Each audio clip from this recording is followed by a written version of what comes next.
구독 좀 해주세요. 예, 반갑습니다. 예, 목소리 잘 들리시죠? 제가 지금 목감기 때문에 목 상태가 안 좋아서 마이크 잘 나오시니 테스트하고 예, 방송 시작하도록 할게요. 제가 좀 늦었네요. 죄송합니다. 목소리 잘 나오시죠? 예, 반갑습니다.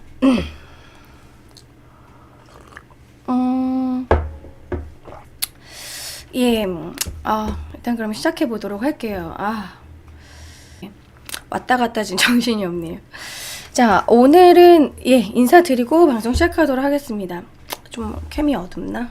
잠깐만요. 지금 제 약 기운으로 기운을 냈는데 하필 딱 감기가 걸려가지고 캠이 좀 이상하죠.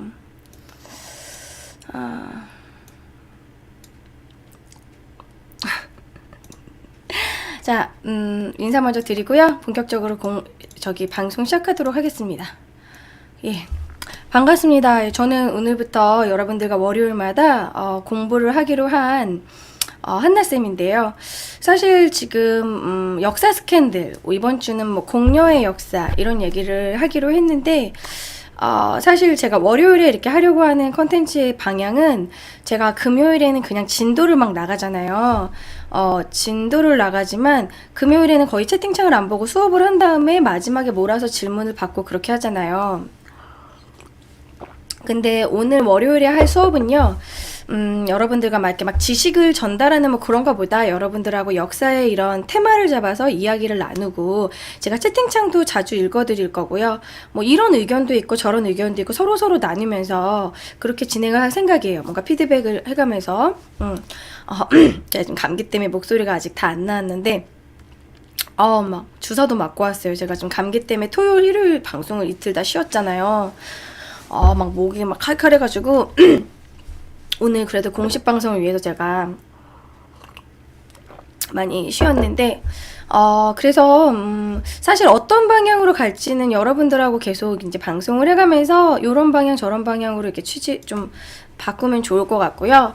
오늘은 좀 뭐랄까 제가 몸도 안 좋고 방송 처음이니까 좀 편한 마음으로 하려고 해요. 그래서 성돌림 고맙습니다. 커피콩 시드님 팬가입 고맙습니다. 우리 카라님도 초콜릿 낚아주신 거 너무 감사하고요. 제가 첫 그 공식 방송이다 보니까 담배 피워서 목감기 걸린 건 아니고요. 아가마님, 제가 술은 좀 말술인데 담배는 못 펴요. 못 핀다는 건 피고 싶어도 못 핀다는 거죠. 비염 때문에 못 피겠더라고요. 잃어버린 가방님 감사합니다. 팬가입 고마워요. 담배라도 필 줄 알았으면 이렇게 딱 수업 끝나고 막 피면서 스트레스 풀릴 텐데 저는 그냥 술 마십니다. 그분이시다님 1닭1은 기음이 고마워요. 아무튼 그래서 막 공식 방송이고 막 준비를 하다 보니까 막 되게 떨리고, 그리고 싱크는 잘 맞아요. 싱크? 막 방송 준비를 하다 보니까 막 어디까지 할까, 어떤 자료를 보여줄까 막 욕심은 되게 많은데 어디까지 여러분들하고 같이 얘기 나눠야 될지도 그것도 참 어렵고, 그래서 일단은 결론은 하면서 점점점 이제 서로 여러분들이 좋아하는 쪽으로 해보자 뭐 이런 식으로 하기로 했어요. 그러니까 저가 하려고 하는 이 방송 방향은 여러분들이 평소에 관심이 없었던 부분을 이 지식 채널, EBS 지식 채널 2에 그 역사 채널 2에 되게 좀 알찬 내용들이 많더라고요. 약간 시청각 자료와 함께 보고, 그리고 그 공녀에 대해서 우리가 역사적인 한번 얘기를 이제 필기하면서 설명을 하고, 그리고 또 토론도 나누는 그런 좀 알찬 시간을 가지려고 합니다. 사실 결국 공식 방송이지만 어쨌든 제 방에서 하는 그냥 편한 방송인데도 뭔가 좀 부담감이 돼서 나름 수업 준비를 했는데 더 막 스트레스를 나름 받았는지 감기가 더 안 나는 거예요. 그래서 오늘도 목소리가 별로 좋지는 않은데 이제 오늘 목소리가 많이 안 좋으니까 오늘은 좀 편한 마음으로 여러분들이 첫 방송이니까 좀 떨 수도 있지, 첫 방송이니까 좀 어설플 수도 있지 이렇게 좋게 생각해 주시고요. 여러분들이 채팅창을 참여를 많이 해주시면 오늘 매니저분이 채팅창 참여 많이 하시는 분 그리고 비펜 위주로 채팅창 참여 많이 하시는 분을 10분 뽑아서 큐뷰 드릴 거고요. 그리고 오늘 제가 한 내용에서 좀 중요한 내용들 그걸 왜 이러죠? 왜 이러지? 문제를 내가지고 방금 깜빡했었죠? 이게 제가 지상파 이렇게 캠 방송 같이 하는 건 처음이라 문제를 내가지고 저기 선물도 드릴 거예요. 자 그리고 또 큐뷰도 뭐 재미도 뭐 이렇게 큐뷰도 게임으로 해가지고 하도록 할 거고요. 달라고 하는 분한테 드린 것보다 채팅창에 본격적으로 막 토론도 열심히 하시고 되게 막 채팅 참여 많이 하신 분한테 드리는 걸로 하도록 하겠습니다. 잠깐만요. 제가 뜨거운 물 좀 부어놓고. 저 목소리가 좀 많이 났어요. 저 원래 아까 자고 일어났을 때는 그거 있잖아요. 죄 안 나라 하옵니다. 막 그런 목소리였어요. 아까는. 그래서 이비인후과 가가지고 막 목에 칙칙 뿌리고 막 그리고 와가지고 그나마 좀 나아졌거든요. 자 그러면은 펜 준비도 하고 본격적으로 그러니까 월요일은 사실 여러분이 수업보다는 재밌는 역사 얘기를 한번 들으러 와보자 뭐 이런 식으로 저도 좀 재미지게 하도록 노력을 할게요. 금요일에는 정말 본격적인 수업이고요. 예. 아까는 제가 어리버리해서 원래 설명하고 막 틀려고 했는데 지금 미리 막 틀어버렸는데요. 오늘 볼 내용을 역사 채널을 한 번 더 보고서 그리고 공녀 이야기 나눠보도록 하겠습니다. 아까 처음 막 들어오시고 막 이래가지고 여러분들이 잘려서 제대로 못 보신 분도 있으니까요. 다시 역사 채널 코코아님 고마워요. 공녀의 역사 1부 먼저 보시고 그리고 저랑 이제 수업하고 그리고 2부 예, 잘 보셨죠? 예. 지금 이게 트레일러가 바뀔 때마다 끊기는구나. 이게 단점이 있네. 잠시만요. 그러면은 이거를 제가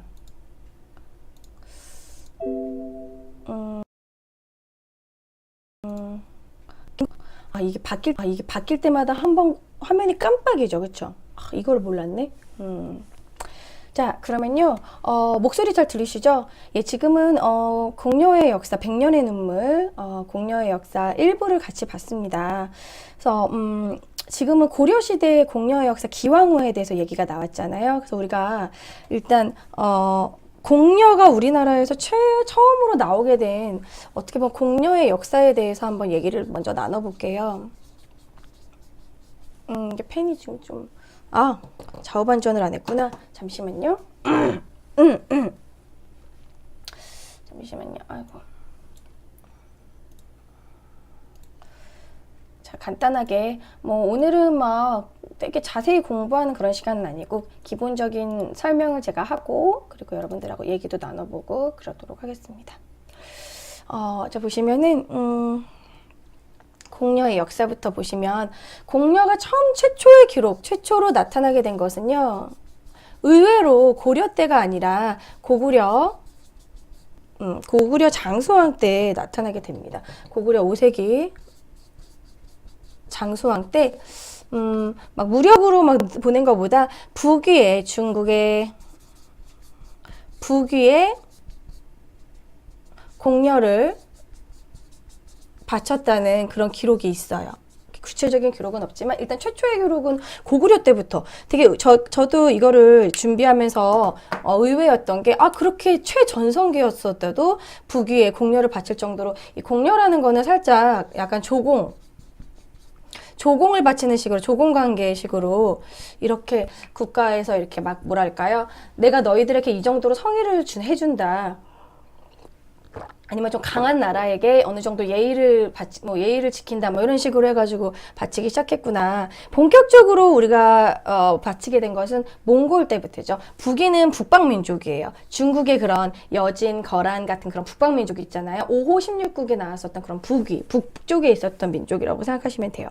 자 그러면은 본격적인 공녀의 역사는 고려 때부터 시작됩니다. 자 고려의 외부 침략 고려는 되게 침략이 많았던 나라죠. 고려가 역사 자체가 되게 길기도 했지만 고려가 처음으로 침략한 사람이 누구죠? 발해를 멸망시켰던 거란족. 거란의 침략이 있었고, 응? 거란이 세운 나라가 요 나라죠. 그 다음에 금나라, 여진이라고 해야 되겠죠? 여진의 침략도 있었죠. 여진의 침략도 여러 차례 입력 있었고, 금나라를 세우고, 그리고 중국이 이제 몽골의 진입이 있었고, 몽골이 세운 나라가 원나라고. 그 다음에 고려 말에는 홍건적과 왜구의 침입이 이렇게 있었어요. 그러니까 고려의 침입은 이런 식의 흐름으로 쭉 이어집니다. 앞에가 좀 잘리네요. 잠깐만요. 자, 그러면 거란의 침입은 우리 채팅창 보면서 같이 하죠. 홍건적도 있었잖아요. 그쵸, 왜구. 자, 거란의 침입은 여러분 아시다시피 뭐 1차 침입, 2차 침입, 3차 침입 이런 거 있었는데 1차 침입 기억나세요? 말빨로 얻은 곳. 응? 말빨로 어디를 얻었다? 서희, 그렇죠. 맞아요. 서희의 외교다판으로 강동육주를 얻었죠. 오, 다들 아시네요. 2차 침입은 개경도 함락됐지만 양규가 격파를 했었던 거. 간단하게 하고 넘어가요. 3차 같은 경우에는 제일 중요하죠. 3차는 그렇죠. 채팅창에 많이 나오네. 그래요. 강감차네.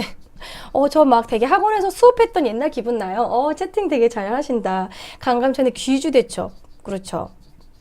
귀주대첩으로 결국 거란을 무찔러요.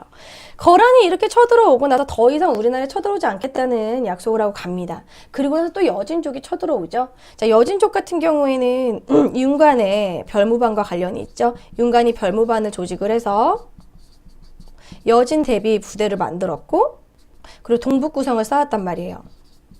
동북구성을 축조하고 여진과 싸우려고 했지만 이때는 또 아쉽게도 이자겸이 약간 금과 사대하는 이때 당시에 좀 고려의 그런 북진 정책이 좌절되게 되는 여진족이 결국 간청해서 동북구성을 반환하게 되고, 그리고 나서 이제 몽골이 쳐들어오게 되는데 몽골은 1차부터 7차까지 여러 번 7차 침입을 합니다.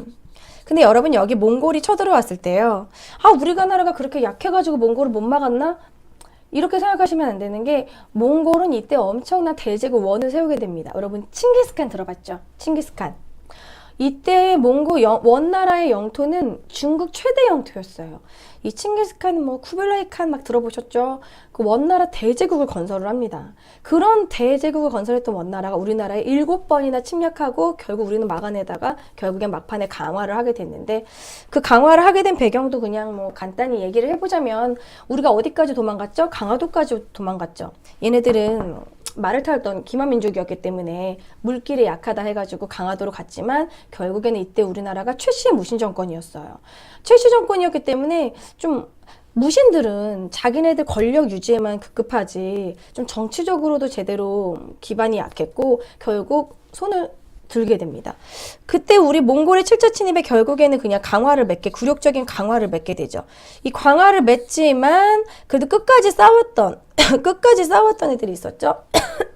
끝까지 싸웠던, 그렇죠, 삼별초. 삼별초는 사실 그 최씨 정권의 사병 집단이었어요. 그런데도 불구하고 삼별초는 끝까지 강화도에서 진도에서 제주도까지 끝까지 뭐 염홍 항쟁을 했다는 그런 의의가 있죠. 자, 사실 우리가 정말 중요한 부분은 이 부분입니다. 몽골이 쳐들어오고 나서 몽골이 이제 원 간섭기가 돼요. 원나라 간섭기가 되고, 지우고 다시 쓸게요. 이게 너무 잘 안 보이죠? 그냥 여러분들이 흐름을 어느 정도 아시나 한번 파악해봤는데, 채팅창의 대답이, 정말 잘하시네요. 저는 아프리카에서 제가 한국사 강의를 하면서, 되게 남자분들이 한국사를 되게 관심이 많고, 잘하시는구나. 그래서 내가 과소평가하면 안 되겠다, 막 이러고 느꼈어요. 나도 수업 준비를 더 빡세게 해야 되겠구나. 예. 어쨌든, 자, 원간섭기. 결국에는 우리나라가, 원의 약간 반식민지라고 할 수 있겠죠. 일제강점기는 일본이 우리나라에 막 와가지고 거의 완전 식민지처럼 쪽쪽 뽑아가고 막 이런 정도였지만, 이 원간섭기는 원은 어느 정도 우리나라에 좀 대우는 해줬어요. 하지만, 너희는 우리보다 좀 낮아, 이런 식으로 왕의 이름 앞에 충자를 붙여서 충성해라, 이런 식으로 충렬왕 뭐 이런 식으로 충혜왕 충자를 붙이게 하고, 뭐 부마국 부마국으로 삼는다는 거는 원나라 공주랑 결혼을 시켰죠. 그렇죠? 그런 식으로 해가지고 이제 조공을 바치는 그런 관계. 그러니까 우리가 윗사람이고 너네가 아랫사람이다. 뭐 예를 들어서 명칭도요. 이게 낮춰요. 원래 뭐 폐하 이렇게 해야 되는데 전하 뭐 이런 식으로 이때 낮춰졌던 명칭이 조선시대에도 계속 쓰게 되는 것들이 있어요. 그런 식으로 폄하하게 됩니다. 용어를 폄하하게 돼요. 무슨 발음이. 자, 어쨌든 원 간섭기 때 여러 가지 간섭이 있었는데 경제적인 수탈 중에서 경제적인 수탈이 또 특히 심했는데 이 경제적 수탈 중에서 뭐 결혼도감을 설치해서 여기서 이제 공녀가 나오는 거죠. 결혼도감을 설치해서 이 결혼도감이라는 것 자체가 이제 공녀를 징발을 하는 거죠. 공녀를 징발하는. 아, 엄마가 지금 자꾸 응원 카톡 보내세요. 보내지 마세요. 노노. 예, 어머님이 저 엄마가 이거 모니터링 하고 있는데 자꾸 응원 카톡을 보내시네요. 아, 저희 엄마가 제 방송을 너무 잘 보셔가지고 데이터가 모자라시다니까요. 와이파이 설치해드려야 될 것 같아요. 자, 근데 공녀를 징발하고 자, 그러다가 이제 공녀를 이때 징발했기 때문에 공녀를 보내지 않기 위해서 막 조혼이 성행하기도 했고 이때 징발했던 공녀의 나이가요 11세부터 16세 정도. 완전 연계만 좋아해. 완전 꽃다운 나이들만 데려갑니다. 11세부터 16세면 뭐 완전 이거 뭐 아청법에 걸리는 정도의 짐승. 그쵸? 우리가 막 고등학생이랑 연애한다고 하면 이 원주교제 이런 짐승 부럽지만 나쁜 놈 이렇게 얘기하잖아요. 그죠? 철컹철컹하죠? 얘네들도 마찬가지예요. 11세부터 16세. 물론 이때는 여자들이 한 18세나 17세쯤에 빨리 시집을 가긴 했지만 그래도 워낙 어린 애들. 왜 이렇게 어린 아이들을 데려갔을까요? 왜? 중국 애들은 뭐 다 로리탄가? 왜 어린 애들 데려갔을까? 중국은 붉은색을 되게 좋아해요. 그리고 중국은 어디까지 얘기를 해야 되지? 중국은 처녀의 피를 되게 신성하게 여겼습니다. 그러니까 중국 애들은 그 처녀성에 대한 그런 거 뭐랄까 신적인 그런 믿음, 미신 그런 게 되게 심했어요. 어머 부끄부끄. 자, 어쨌든 중국은 그런 처녀의 피를 이렇게 뭐 벽에다 붙여놓거나 그러면은 귀신을 쫓는다는 얘기도 있었고 전쟁에 나갈 때 뭐 그것을 뭐 몸에 지니고 있으면은 이긴다는 그런 정도로 되게 그런 처녀성을 신격화했던 그런 애들이 있었어요. 그런 애들이 있는 게 아니라 그런 심리가 있었어요. 그래서 어린 아이들만. 그러니까 물론 처녀만. 그래서 이때 뭐 처녀를 알게 되는 뭐 이게 뭐 앵두새 피를 여기다 묻히면 뭐 갈라지는 뭐 이런 걸로 안다는데 그게 신빙성이 있는지 모르겠지만 어쨌든 걔네들이 그렇게 해가지고 뭐야 처녀가 아니잖아 이래가지고 막 참수하기도 할 정도로 그런 식으로 어린 아이들을 데려갔다는 겁니다. 아줌마 데려간 것도 아니고 나이 든 사람 데려간 것도 아니고 어린 공녀를 징발을 했어요. 그리고 우리가 기왕후를 봤을 때 막 하지원이 막 이렇게 막 노끈에 막 매달려서 막 끌고 가고 그러잖아요. 근데 실제로는 궁녀를 그렇게 데려가지 않았습니다. 궁녀는 이렇게 왕실에 바칠 조공이다 이래가지고 이렇게 말을 타거나 가마를 타고 갔대요. 대량으로 가더라도 말 타고 갔다는 거. 그러니까 몸에 흠집 안 나게 모셔갔다는 부분입니다. 모셔갔지만 그래도 끌려가는 입장에서는 속상했겠죠. 자, 어쨌든 그리고 뭐 결혼도감을 설치하기도 했고 뭐 다른 거는 뭐 궁대를 징발하기도 했습니다. 뭐 정동행성을 뭐 설치해가지고 이 정동행성을 설치해서 이 정동행성은 일본 원정에 사용을 하는 거죠. 일본 원정에 얘네들을 사용하게 되는데 군대 징발, 뭐 노역병이라던가 징병 뭐 이런 식으로 이렇게 일을 시킨다던가 이런 식으로 군대를 강제로 그러니까 남자들은 이렇게 군대 일 시키고 여자들은 공녀로 데려가고 이런 식으로 인력을 착출했다. 그래서 원나라 간섭기 때 이런 공녀는 이런 식의 지식을 갖고서 보시면 될 것 같아요. 뭐 그러고 아까 기왕후에 대해서 우리가 영상을 봤었잖아요. 그 영상을 봤을 때 기왕후가 그래도 원나라 황제의 이쁨을 받아서 황후의 자리까지 올랐고 아들까지 낳았어요. 그래서 기왕으로 인해서 중국에서 고려 풍습이 유행을 하게 됩니다. 그걸 어떻게 필기를 할까? 풍속의 교류라고 필기를 할게요. 풍속의 교류. 그래서 원나라에서는 고려양이 유행을 하고, 요거 이따가 퀴즈 낼 거예요. 자세히 보세요. 우리나라에서는 또 몽고풍이 유행을 하게 됩니다. 자, 고려양은요, 뭐 고려 만두, 뭐 고려 두루마기 입는 풍습이 유행을 했고, 그리고 뭐 고려의 그런 뭐 생채 음식이라던가, 그리고 또 고려 스타일로 유행했던 게 약간 그 고려의 아청이라고 해서 이렇게 고려 청자 같은 거, 청자도 유행을 했고요. 그리고 또 뭐가 있을까요? 네, 빼먹은 게 없나? 뭐 고려 의복, 그런 것도 있고, 치마폭을 넓게 입는 거. 좀 우리 한복이 치마폭이 되게 넓잖아요. 중국은 그렇게 넓지 않았었거든요. 치마폭 넓은 거, 뭐 그런 것도 유행을 했습니다. 자, 고려양도 유행을 했지만 우리나라가 몽고에서부터 들여온 것도 되게 많아요. 엄청 많아요. 지금도 남아있는 게 있습니다. 뭐부터 얘기를 해볼까요? 그거 있잖아요. 마마 할 때 그 마마 명칭, 마누라 명칭, 뭐 그런 거. 무슨 아치, 벼슬아치, 무슨 아치, 무슨 장사치, 뭐 이게 이것도 몽고의 영향이고요. 그리고 잘하시네요. 채팅창이 막 나오네. 족두리. 결혼할 때 족두리 하는 거, 그게 이제 몽고의 그 머리 장식이었고, 족두리와 연지곤지. 자, 연지곤지 찍을 때 빨간색으로 요렇게 찍죠. 그 빨간색, 그게 이제 붉은색 뭐 잡귀를 이렇게 하고 순결한 뭐 이렇게 여자를 의미하는 그런 식으로도 연지곤지가 소주 맞아요. 소주. 저는 소주가 몽고에서 오고, 이번에 수업 준비하면서 저도 이번에 알았어요. 아이고. 저도 요런 다른 것들은 알았는데 소주가 몽골 거였어? 내가 좋아하는 소주가 증류수의 그런 방법 있잖아요. 증류주를 먹는. 그전에는 우리나라가 곡주를 먹었대요. 막걸리. 머리 엄청 아픈 거. 그렇구나. 몽골이 아니었으면 수치가 더 심했겠다. 막 이런. 이 부분은 소주 들여온 건 고마워요, 몽골. 어쨌든 소주라던가 몽골 소주 뭐 그런 것도 있고 뭐 음식도 거의 다 했고, 고기 먹는 거.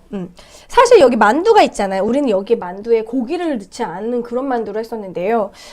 그런 고기 만두, 설렁탕 이런 고기를 넣어서 음식하는.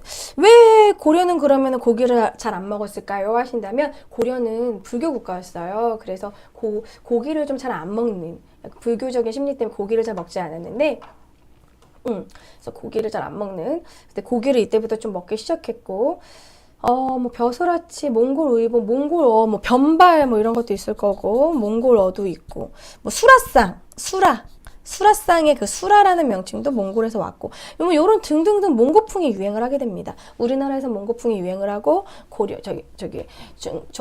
몽골에서는 고려양이 이런 식으로 유행하고요. 자, 아무튼 뭐 이런 것들이 유행을 했고, 자, 그리고 그 영상에서 기왕후가 나왔잖아요. 기왕후 자체는 사실 가가지고 황후까지 올랐다는 건 우리나라 입장에서는 대단한 겁니다. 그리고 고려양을 전파를 했고요. 하지만 기왕후가 문제보다 이 기왕후의 동생이래. 오빠인 기철이 문제죠.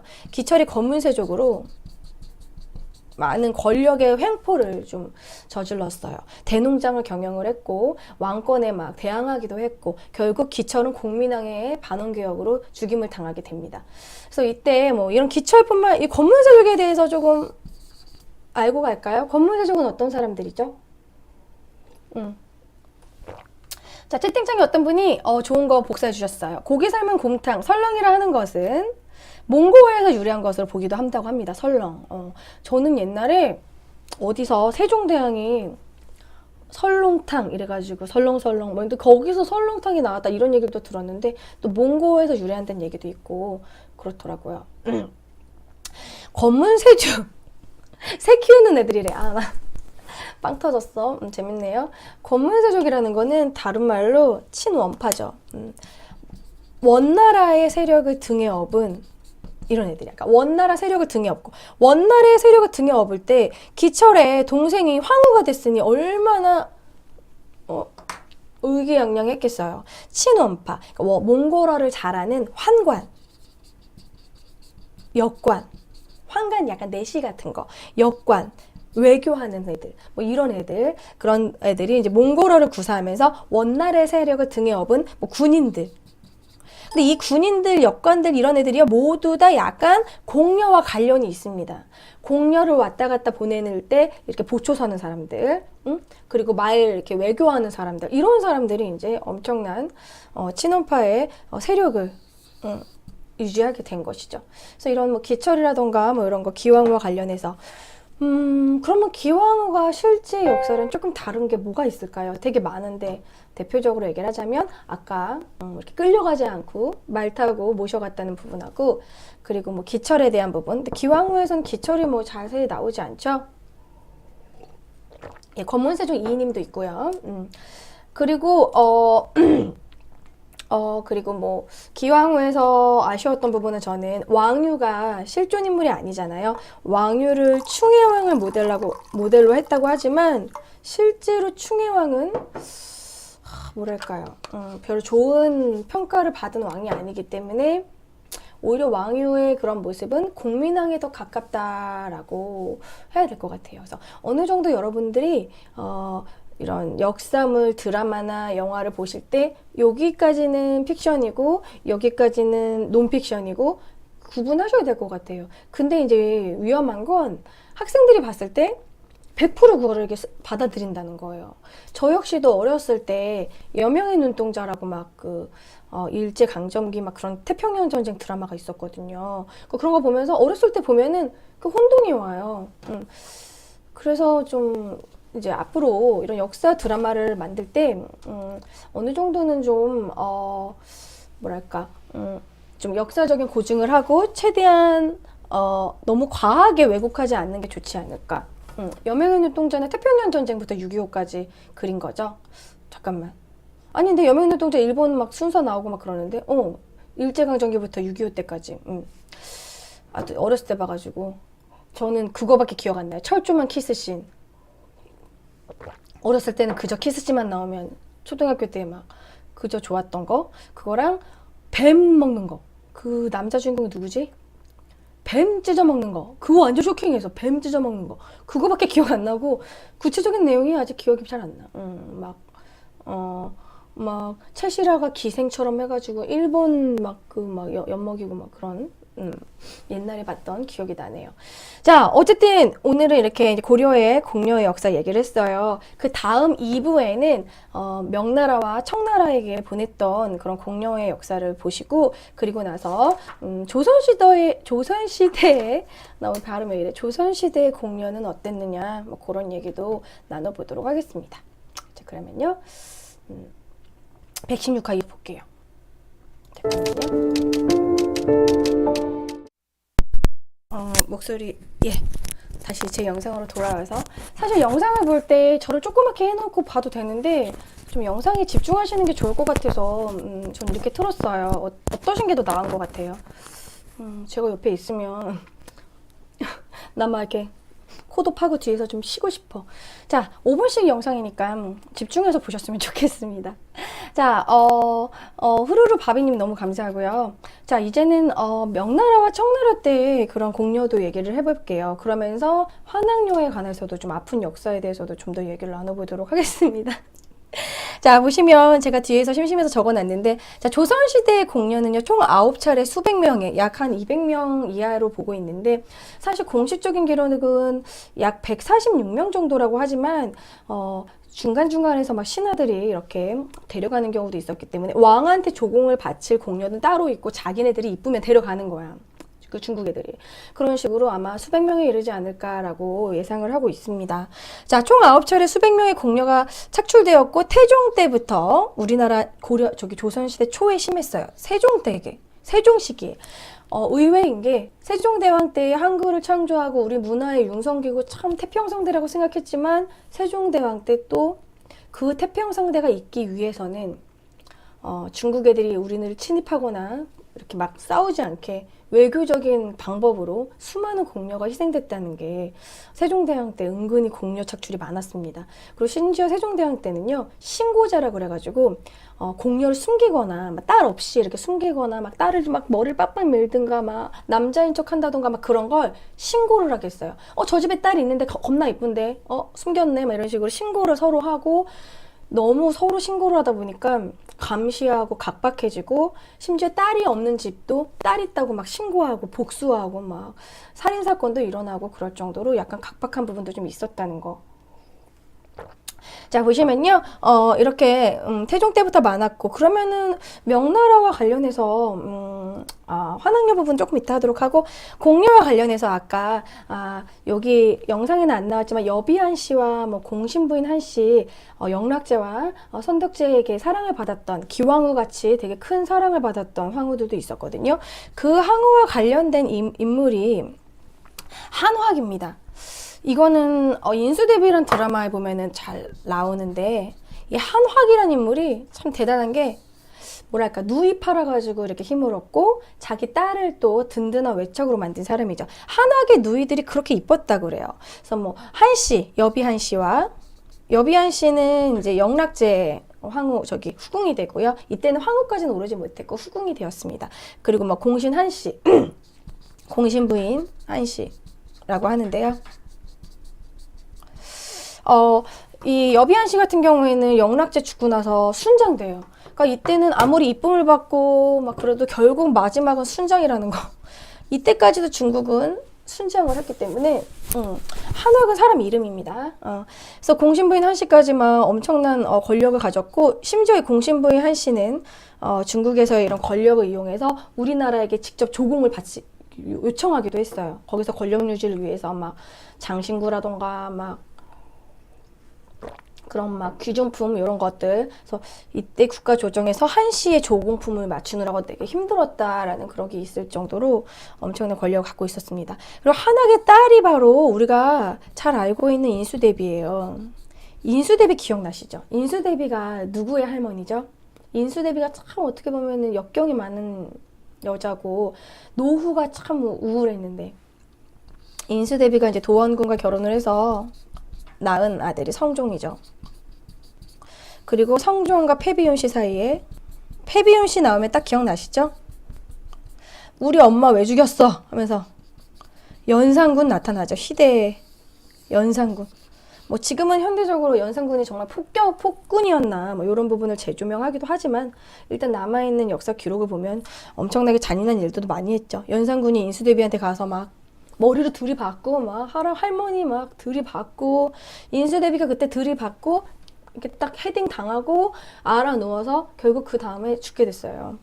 그리고 아무튼 뭐 인수대비는 좀 되게 좀 보수적인 인물이라고 합니다. 그래서 패비윤 씨의 그런 질투 같은 거를 볼 수가 없었고, 그래서 결국 패비윤 씨를 사사하는데, 얘가 사사하는데 엄청난 영향력을 발휘하죠. 그래서 이런 한학이 이 얘기를 왜 했냐면, 이렇게 공녀를 바침으로써 공녀가 후궁이 되고 힘을 얻어서 이 한학이 이런 외척까지 될 수 있을 정도로, 이 조선시대의 이 공녀도 어떤 거냐면, 공녀를 보냄으로써 자기의 권력을 유지하는 데도 이용을 했다는 겁니다. 그러니까 이 공녀를 보낸 사람들만 슬프죠. 근데 사실 이렇게 황후가 된 사람들도 많았지만, 황후가 되지 못하고 그냥 막 내쳐지는 사람들도 많았고, 그리고 막 길거리에서 이렇게 막 대충 정말 이렇게 매춘 쪽으로 팔려가는 사람들도 있었고, 막 노비가 되는 경우도 있었고, 되게 좀 여생이 슬펐다고 합니다. 그리고 뭐 가는 생각을 해보세요. 이때는 비행기도 없고, 우리나라에서 육로로 중국으로 이렇게 명나라로 가는데 수십 마리를 가는데 진짜 중간중간에 얼마나 힘들었겠어요. 그래서 중간에 죽는 경우도 있었고 되게 괴로웠다는 거. 자, 선생님 첫사랑 얘기 좀 해주세요. 선생님 저 오늘 아파서 정말 수업하는 느낌이네요. 자, 제 실제 강의 이거는 나중에 유튜브에 다 올릴 거고요. 오늘 하는 부분 제가 녹화 떠서 유튜브에 웬만하면 올리는 걸로 할게요. 그래서 이제 조선시대 공녀 얘기는 여기까지 했습니다. 근데 사실 저는 그래요. 공녀도 매우 슬프지만 오늘은 좀 여인들의 그런 한스러운 역사를 쭉 얘기를 할 건데, 공녀도 슬프지만 더 슬픈 건 환학녀고, 환학녀보다 더 최고 지존급으로 슬픈 건 위안부 할머니 문제라고 생각하거든요. 그래서 그런 순서대로 지금 얘기를 할 건데, 자, 그러면 이제 환학료에 대해서도 얘기를 해보도록 하겠습니다. 이 환학료 얘기하면 참 슬퍼요. 되게 막 우리나라의 그런 보수주의, 남존 여비 사상, 막 이런 유교 이런 것 때문에 희생당한 여자들의 이야기인데, 이 환학녀가 나중에는 욕이 돼버렸다는, 환양녀라는 욕이 됐다는, 되게 저급한 욕으로 쓰인다는 것도 참 슬픈 역사입니다. 자, 환학녀는요, 이 청나라 병자호란 때 억지로 끌고 가는 여자들을 환학녀라고 합니다. 이거는 약간 공녀의 개념과는 달라요. 병자호란 이후에 중국 애들이 막 2,000명씩을 끌고 갔어요. 환황녀. 글씨 틀렸나요? 금이 환향, 아유, 죄송해요. 금이 환향할 때, 고향할 때 향자인데, 제가 말을 해놓고도 글씨가 틀려요. 금이 환향할 때, 맞습니다. 금이 환향할 때, 고향의 향자예요. 죄송해요. 지적 감사합니다. 그래서 이 환황녀는, 그 전에, 외교 흐름을 좀 보셔야 될 것 같아요. 광해군 때만 하더라도 저는 광해군이 폭군이 아니라 실리적인 외교를 했다고 생각하거든요. 광해군의 중립외교 들어보셨죠? 광해군은 이때 분위기가, 명나라는 막 호흡기 끊어져. 망해가. 그런 분위기에 후금은 점차 강성하고 얘네들이 점점 힘이 세진단 말이야.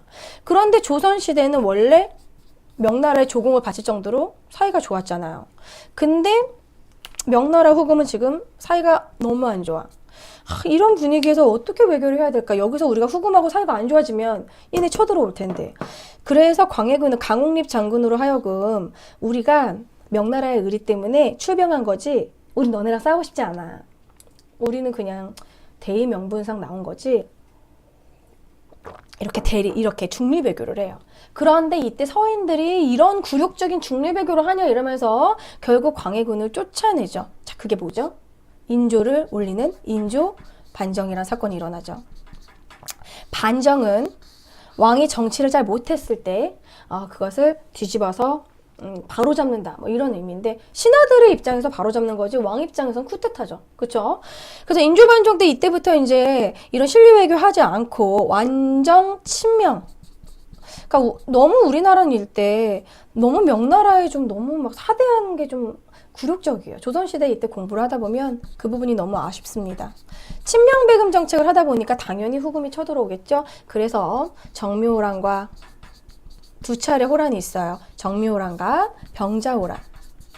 둘 다 쳐들어온 주체는 오랑캐호 똑같아요. 그런데 정묘호란은 후금일 때 쳐들어온 것이고, 후금이 결국 강성해져서 청나라를 세우고 나서 또 쳐들어온 게 병자호란입니다. 두 차례 호란으로 우리나라는 막 쑥대밭이 됐어요. 그쵸? 그리고 뭐 이때 막 불타고, 막 우리나라 조선왕조 실록 사고 불타고 막 난리가 났어요. 그리고 병자호란에 엄청난 굴욕을 당하게 되죠. 인조가 이때 엄청난 굴욕을 당하면서 무슨 생각을 했을까요? 신하들 때문에 삼전도에 굴욕을 당하게 됩니다. 이것은 이때 얘네들의 유목민족의 그런 예가 굴복했다는 그런 예로 3번 절하고 머리를 9번 조아리는 건데, 그거를 그냥 딱 보고 있는 게 아니라 제대로 해 막 머리 치고 머리 밖에 하고 이마에 피가 날 정도로 머리를 조아리고 완전 굴욕을 당했고, 정말 개처럼 기는 것처럼 그렇게 굴욕을 당했다고 합니다. 이런 굴욕을 당하고 이 호란 때, 이 병자호란 때 끌려갔던, 엄청나게 끌려갔다가 다시 돌아온 그런 사람들을 환황녀라고 하는데요.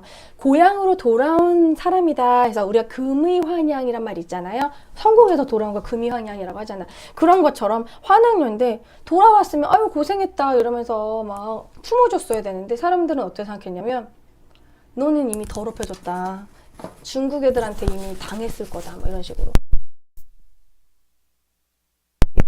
당했는지 안 당했는지는 모르지만 그냥 우리의 가문을 먹칠했다. 뭐 이런 식으로 해서 이때 환황녀들이 부녀자들을 많이 데려갔어요. 중국 애들이. 부녀자들 들어왔는데 재혼을 한 사람이 단 한 명도 없었다라는 거.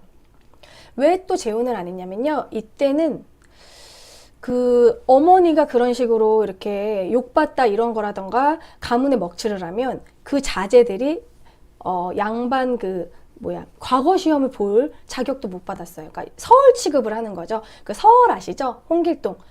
아버지를 아버지라 부르지 못하고 어머니를 어머니라 부르지 못하는 그 홍길동이 첩의 자식이잖아요. 어머니가 정조를 잃었다 이래가지고 첩의 자식처럼 그렇게 서울처럼 대우를 해서 관직에도 못 오르니까 남편이 사랑이 남아있다 하더라도 부모님의 막 이런 원성이나 자식을 위해서 어쩔 수 없이 재혼을 할 수가 없는 거예요. 그래서 이때 이혼을 하게 해달라 이런 식으로 상소를 막 내기도 하고. 그래서 그 부분이 또 여기 역사 채널 2에 자료가 있거든요. 그래서 그 부분을 좀 더 보고서 얘기를 나눠보도록 하겠습니다. 공부라고 생각하니까 머리 아프죠? 제가 바라는 건 금요일은 제가 막 수업을 하고 요거 암기하세요 이런 식의 막 한국사 강의 수업이지만 월요일은요 여러분들하고 채팅창에 얘기도 하고 옛날에 이혼도 있었어요. 깜코님 원래 이혼이 허용이 안 됐었는데 허용을 해달라고 막 상소를 내고 그랬었어요 이때. 근데 국가에서 허락했어 이혼하라고.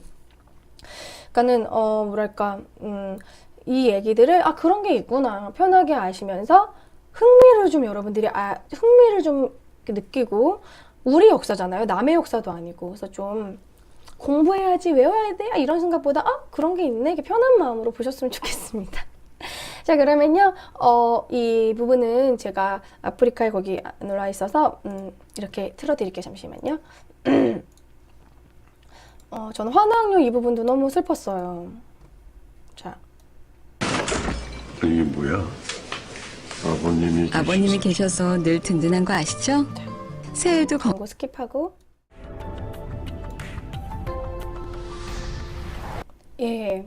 잘 보셨죠? 너무 슬프죠? 막 가서 고생한 것도 너무 속상한데 돌아왔는데 그렇게 막 손가락질하고 참 그때 당시에 제가 여자고 제가 그때 태어났으면 진짜 어떤 심정으로 사살을 했을까 저는 이때 이런 생각 들더라고요. 이래서 우리나라 소복 입은 귀신이 많나?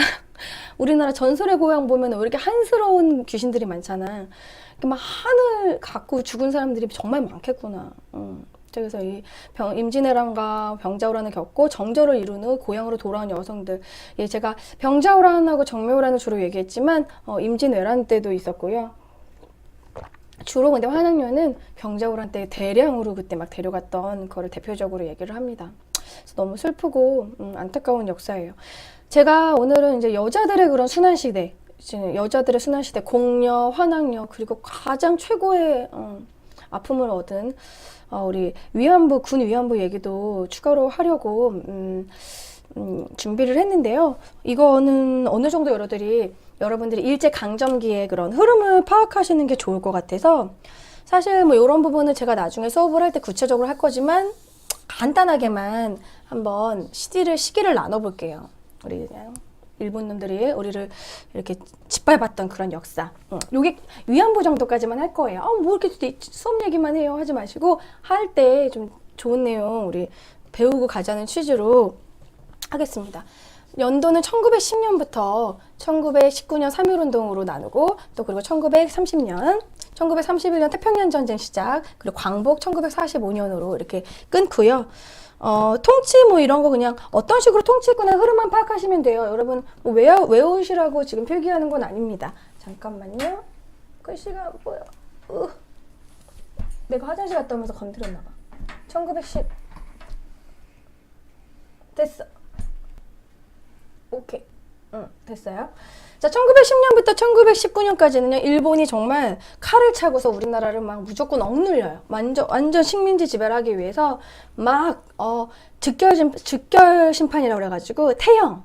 그냥 바로 잡자마자 뭐, 요즘은 뭐 영장주의 막 이런 거 있잖아요. 끌고 가가지고 얘가 죄가 있냐, 없냐, 이런 다음에 우리는 구속하고, 지금은 인권 완전 보호해주죠? 근데 옛날에 이때 일본 애들은 그냥 직결 심판으로 바로 죽여버렸어요. 바로 때린다던가. 이런 식으로 무단적으로 했다. 그래서 무단 통치라고 기억해 주시면 좋아요. 무단 통치. 그리고 1919년에 3.1운동이 있었잖아요. 우리나라가 뭉쳐서 응집력 우리나라 3.1 독립의 의지를 보여주니까 얘네들 무섭다. 얘네 이간질 시켜야겠다. 얘네들 안 되겠다. 이간질은 뭐가 최고? 이쪽 가서 이쪽 말하고 이쪽 말하고 막 이간질 시키는 친일파를 양성한다. 그래서 이때는 좀 풀어줘요. 소위 말만 이제 문화 통치. 왜 문화 통치. 제가 다음 주에는 감기 나와가지고 좀 더 발랄하게 방송해 볼게요. 오늘은 좀 몸이 안 좋아서. 자, 그리고 이제 31년부터 일본 이제 태평양 전쟁입니다. 얘네들이 본격적으로 미쳤어요. 완전 3차례. 2차 세계대전에 막 들어가면서 완전 전쟁에 눈이 멀어가지고 우리나라의 민족성을 완전 없애버리겠다. 민족 말살 통치라고 합니다. 자, 그럼 이때 어떤 식으로 뭐 경찰 제도가 있었냐? 무단 통치 때는요, 아까도 말했지만 헌병 경찰 통치라고 칼을 차고 있었어요. 헌병 경찰 통치. 막 칼을 차고 위협적인 헌병 경찰. 문화 통치 때는 약간 보통 경찰로 바뀌긴 했지만 옷만 바뀐 거지 때린 건 똑같아. 그리고 민족 말살 통치 때는 우리나라 성씨까지 바꿔줘. 창씨개명. 뭐 너희들은 우리